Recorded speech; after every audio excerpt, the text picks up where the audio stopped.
এসেছিলাম, আব্বা আপনাকে দুইবার একবার ডাকলো, আপনি সাড়া দিলেন না। আব্বা চলে গেলেন, আমিও আব্বার সঙ্গে চলে গেলাম। তবে ওই অবস্থায় আপনি যার সঙ্গে কথা বলছিলেন ওই লোকটাকে আমি দেখেছি, ওকে দুই চোখে আমি সুন্দর করে দেখেছি, যে লোকটার সঙ্গে আপনি কথা বলছিলেন। এমন সময় নবীজি বললেন, আব্দুল্লাহ রে, ওই লোকটা অন্য কেউ নয়, ওটা জিবরাইল ছিল। ওর সঙ্গে আমি গভীর তত্ত্ববহুল আলোচনা করছিলাম, আর চাচা ডাকছিল, কিন্তু জিবরাইলের সঙ্গে কথা আগে শুরু করে দিয়েছি, ওটা জিবরাইল ছিল। তার মানে এবার চিন্তা করেন, একই ময়দানে জিবরাইলকে নবীজি দেখছেন, জিবরাইলকে আব্দুল্লাহ দেখছেন, আর ওখানে আব্বাস দেখতে পেয়েছে না। ওই বেঈমান ছিল দেখতে পেয়েছে না, ইমানদাররা দেখতে পেয়েছেন। অথচ সূর্যের আলোর মধ্যে ঘটনাটা ঘটে গেল। ঠিক ওই রকম কিয়ামতের মাঠে নূরের আলো দেখবে কি? যারা মুমিন মুমিনা হবে, আর যারা মুনাফিক হবে, কাফির হবে, ফাসিক হবে, মুশরিক হবে, শরীয়ত যারা মানবে না, তারা কিয়ামতের মাঠে নূরের আলো পাবে না।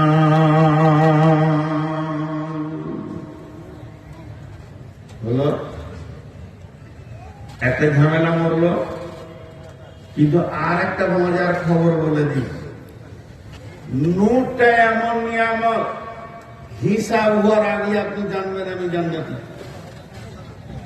দেখেন কোরআন বলছে নূরটা এমন নিয়ামত, হিসাব হওয়ার আগে, কিয়ামতের মাঠে এখনো হিসাব শুরু হয়নি, লোক উঠছে, তখনই জেনে নিবে যে আমি জান্নাতি। ওয়া উফিয়াত কুল্লু নাফসিন মা আমিলাত ওয়া হুয়া আ'লামু বিমা ইয়াফআলুন। এটা আল্লাহ কোরআনে সুন্দর করে বলছেন।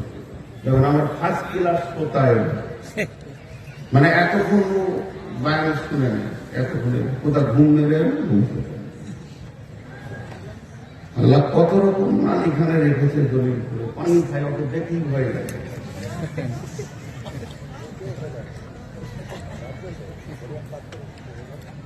এরপরে এই জায়গাটা খেয়াল করেন, আপনাদের হাতগুলো ধরে বলছি, বিচার শুরু হলো না, ডান হাতে বাঁ হাতে সার্টিফিকেট এলো না, এখনো দাড়ি পাল্লায় নেকি বদি ওজন হয়নি, এখনো আল্লাহ এলান করেনি যে তোরা আয়, তোদের হিসাব নিব। তার আগে বুঝে নিবে আমি জান্নাতি। কি করে বুঝবে? আল্লাহ সূরা আল ইমরানে বলছেন, বিসমিল্লাহির রহমানির রহিম, ইয়াওমা তাবিয়াজ্জু উজুহু ওয়া তাসওয়াদ্দু উজুহু ফাআম্মাল্লাযীনা আসওয়াদ্দাত উজুহুহুম আকাফারতুম বা'দা ঈমানিকুম ফাযুকুল আযাবা বিমা কুনতুম তাকফুরুন ওয়া আম্মা লাম ইয়াজ্জাত উজুহুহুম ফাফি রাহমাতিল্লাহি হুম ফিহা খালিদুন। এবার একটা উদাহরণ দিব, এই উদাহরণটা দিয়ে আপনি বুঝে নেবেন। এখানে জালসার দিন, এখনো বক্তা আসেনি, জালসা শুরু হয়নি, আমিও আছি। হঠাৎ এই মাইকি আজান শুরু হয়ে গেল, এখানে চট বলা বিছাইতে নামাজ পড়বে, 200 লোক আছে। তো 200 লোকের ভিতরে 150 লোক এসে নামাজের সোজা করে কাতারে বসে তসবিহ করতে লাগলো, আজান শুনতে লাগলো, ও নামাজ পড়বে। আর 50টা লোক কি করতে লাগলো, লোটা কোথা দিয়ে, কল কোথা, পানি কই, পেশাবখানাটা কই, পায়খানাটা কই, এই করতে লাগলো। তাহলে আপনাদের কি বুঝতে কোনো অসুবিধা হলো যে ওই 50 জনের উজু নাই আর এই 150 জনের উজু আছে? উজু আছে এটা বুঝতে অসুবিধা হলো? হলো না। উজু আছে, উজু আছে বলি কাতারে এসে বসেছে।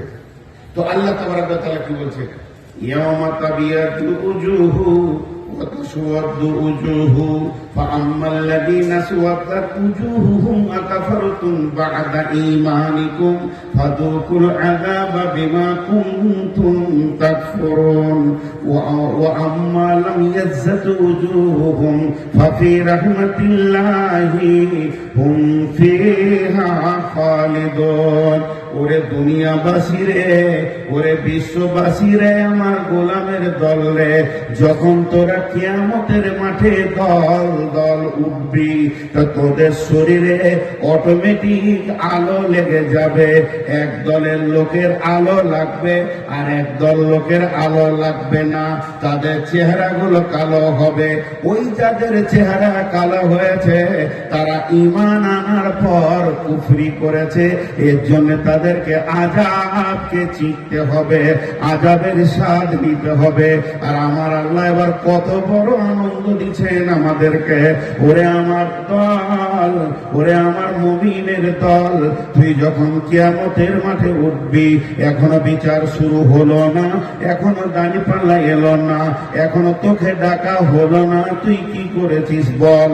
তার আগেই যদি তুই দেখিস তোর উজুর জায়গাগুলোতে নূর লেগে গেছে, আলো লেগে গেছে, তাহলে তুই তখনই বুঝে নে ফাফি রাহমাতিল্লাহি হুম ফিহা খালিদুন, তুই আল্লাহর রহমতের গণ্ডির ভিতরে চলে এসেছিস, তুই আল্লাহর নজরে জান্নাতি হয়ে গেছিস, তোকে আর টেনশন নিতে হবে না। শরীরটা তাকিয়ে দেখ, আমার নূর লেগে গেছে, তুই মানে 100-তে 100 জান্নাতি। কখন ইমাম আসবে, কখন মুয়াজ্জিন আযান শেষ করবে, কখন তাকবীর হবে আর কখন সালাত আদায় করবে, তার আগে থেকেই যখন তারা কাতারে বসে গেছে, উজু আছে বলে বসেছে, যতই লেট হোক না কেন এরা নামাজ পড়বে। তেমনি আমার আল্লাহ বলছেন বিচার কখন হবে, হিসাব কখন হবে, তোদের আর চিন্তা নাই।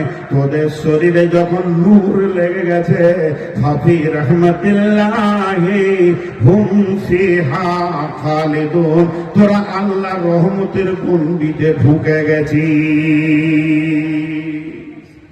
তোরা কিয়ামতের মাঠে কান্দি কেন রে? হেসে বেড়া, খিলখিল করে হাস আর ঘুরে বেড়া, আনন্দ কর। তোর গায়ে যে নূর লেগে গেছে, তুই আবার টেনশন কেন করবি? আল্লাহ বলছে আমার রহমতের আওতাভুক্ত তুই আছিস। আল্লাহ রহমতের ভিতরে ঢুকে যাওয়া মানে কি? চারটিখানি কথা। তো কিয়ামতের সব থেকে বড় আনন্দ হলো নূর। এটা 1 নম্বর বললাম। 5টা নিয়ামত আছে কিয়ামতের মাঠে, 5খানা, তার মধ্যে একটা বললাম। আমার 12:30 ছুটি।